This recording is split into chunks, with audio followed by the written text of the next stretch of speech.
I was drawn in because our community needed PPE. There wasn't any available. I have several friends that work in healthcare and several people that work in nursing homes, and so I started sewing masks. I knew I could do it, and I have plenty of fabric in my stash. Well, I did have plenty. And then I joined a group, but it was a huge group, and they wanted me to send masks to like Tennessee or Illinois. And I said, you know, there's a need in our own community. I think I need to work in our community. So I started this group on Facebook, Santa Cruz Mask Sewers, never expecting it to get this big or intend for it to be as big as it is.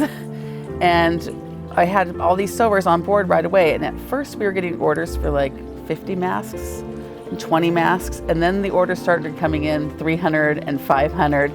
And more sewers came on board, and we've just handled it. So in our group, there's over 400 members. And of those members are some people who've received our masks because they want to thank us and give recognition to the group.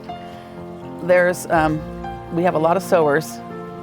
And there's probably, I'd say like 30 like highly productive sewers. We have sewn and donated over 18,000 masks in our community. So mostly to nonprofits and people in need of them. And so right now we're turning out less just because there's not a great need, and we've got it pretty much covered, and there's masks everywhere and available in lots of places. So it has slowed down a bit, but we're still sewing them.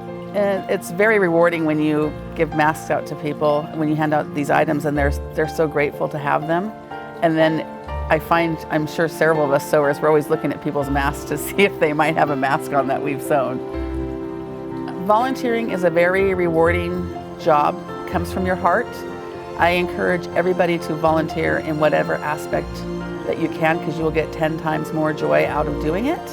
There's a need for all types of volunteers. Don't feel like you're not qualified for something, because there's a need for everybody out there in this community. And I'd like to thank the Volunteer Center for this opportunity, and get out there and volunteer.